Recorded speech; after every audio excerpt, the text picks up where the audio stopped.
ಈ ಏನು ಚಿಕ್ಕ ಮಕ್ಕಳ ಮೇಲೆ ಲೈಂಗಿಕ ದೌರ್ಜನ್ಯ ನಡೀತಾ ಇದೆ ಇಡೀ ರಾಜ್ಯದಲ್ಲಿ.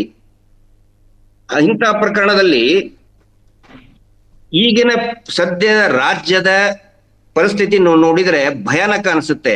ಸ್ಟೇಟ್ ಕ್ರೈಮ್ ರೆಕಾರ್ಡ್ ಬ್ಯೂರೋ ಕೊಟ್ಟಂತಹ ಮಾಹಿತಿ ಏನಿದೆ ಅಂತ ಹೇಳಿದ್ರೆ 2021ರಿಂದ 2024ರಲ್ಲಿ ಟೋಟಲ್ 38.39% ಇನ್ಕ್ರೀಸ್ ಆಗುತ್ತೆ ಮಕ್ಕಳ ಮೇಲೆ ಲೈಂಗಿಕ ದೌರ್ಜನ್ಯ. ಇದರಲ್ಲಿ ಬರೀ 2025 ಜನವರಿ ಮತ್ತು ಫೆಬ್ರವರಿಯಲ್ಲಿ ಪ್ರತಿದಿನ 10 ಕೇಸ್ಗಳು ರಿಜಿಸ್ಟರ್ ಆಗ್ತಾ ಇದೆ ಅಂಡರ್ ಪೋಕ್ಸೋನಲ್ಲಿ every day on an average ಜನವರಿ ಮತ್ತು ಫೆಬ್ರವರಿ 2025. ಹಂಗಿದ್ರೆ ಟೋಟಲ್ ಕನ್ವಿಕ್ಷನ್ ರೇಟ್ ಕರ್ನಾಟಕದಲ್ಲಿ ಬರೀ 2% ಇದೆ ಸರ್, ಬರೀ 2%. ಓವರ್ ಆಲ್ ಭಾರತದಲ್ಲಿ 30 to 40% ಫ್ರಮ್ 2020 to 24 ವರೆಗೆ ಕನ್ವಿಕ್ಷನ್ ರೇಟ್ ಈಸ್ 30 to 40% ಇರಬೇಕಾದ್ರೆ ಕರ್ನಾಟಕದಲ್ಲಿ ಕನ್ವಿಕ್ಷನ್ ರೇಟ್ ಈಸ್ ಓನ್ಲಿ 2%.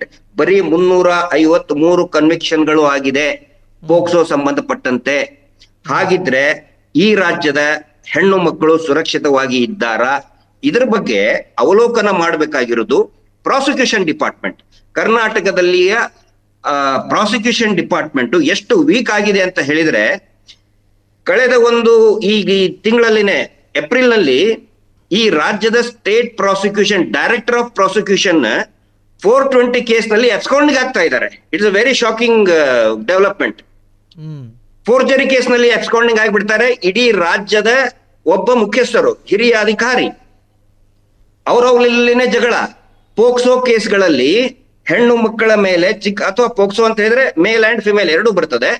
ಆ ಪ್ರಕರಣಗಳಲ್ಲಿ ನ್ಯಾಯ ಒದಗಿಸಬೇಕಾಗಿರುವಂತಹ ರಾಜ್ಯದ ಹಿರಿಯ ಅಧಿಕಾರಿನೇ prosecution director of prosecution 420 case ಅಂದ್ರೆ ನಕಲಿ ಸಹಿ ಮಾಡಿ, ಅವರ ಸಹೋದ್ಯೋಗಿಯ ನಕಲಿ ಸಹಿ ಮಾಡಿ ಅವ್ರ ಮೇಲೆ ಕೇಸ್ ರಿಜಿಸ್ಟರ್ ಆಗುತ್ತೆ ಅಲ್ಸೂರ್ಗೇಟ್ ಪೊಲೀಸ್ ಸ್ಟೇಷನ್ ಅಲ್ಲಿ. 10 ದಿನ ಅಬ್ಸ್ಕಾಂಡಿಂಗ್ ಆಗ್ತಾರೆ. ಅಬ್ಸ್ಕಾಂಡಿಂಗ್ ಆದ್ರೂ ಕೂಡ ಅವ್ರ ಮೇಲೆ FIR ಆದ್ರೂ ಕೂಡ ಯಾವುದೇ ಕ್ರಮವನ್ನು ಕೂಡ ತಗೊಳ್ಳೋದಿಲ್ಲ. ಇದನ್ನ ನಾನು ಯಾಕೆ ಗಮನಕ್ಕೆ ತರ್ತಾ ಇದ್ದೀನಿ ಅಂತ ಹೇಳಿದ್ರೆ, ಸೊ ನಮ್ಮ ರಾಜ್ಯ ಸರ್ಕಾರ ಆಕ್ಚುಲಿ ಏನು ಈ ಎನ್ಕೌಂಟರ್ ಹುಬ್ಬಳ್ಳಿಯಲ್ಲಿ ಆಗಿದೆ, ಆ ಸಂದರ್ಭ ಈಗ ಎಂಟೈರ್ ಪ್ರಾಸಿಕ್ಯೂಷನ್ ಡಿಪಾರ್ಟ್ಮೆಂಟ್ ಇಡೀ ರಾಜ್ಯ ಸರ್ಕಾರ ಪೊಲೀಸರ ಜೊತೆಗೆ ನಿಂತ್ಕೊಳ್ಬೇಕಾಗತ್ತೆ, ಒಂದು ಮಾರಲ್ ಸಪೋರ್ಟ್ ಕೊಡ್ಬೇಕಾಗತ್ತೆ. ಹಾಗಿದ್ರೆ ನಾವ್ ಎಷ್ಟು ಪ್ರಿಪೇರ್ ಆಗಿದ್ದೀವಿ? ಅವ್ರವ್ರಲ್ಲಿನೇ ಇಷ್ಟೊಂದು ಭ್ರಷ್ಟಾಚಾರ, ಸಿಕ್ಕಾಪಟ್ಟಿ ಭ್ರಷ್ಟಾಚಾರದಲ್ಲಿ ಮುಳುಗಿ ಹೋಗ್ಬೇಕಾಗಿದ್ರೆ ಇಲ್ಲಿ ನಾವು ಜನರ ಪರವಾಗಿ ಜನರ ಸ್ಟ್ಯಾಂಡ್ ಏನು ಎನ್ಕೌಂಟರ್ ಆಗಿದ್ದು ಒಳ್ಳೇದೇನೆ ಅಂತೆ. ಆಸ್ ಅ ಸೋಷಿಯಲ್ ಆಕ್ಟಿವಿಸ್ಟ್ ನಾನು ಐ ಅಪ್ರಿಶಿಯೇಟ್.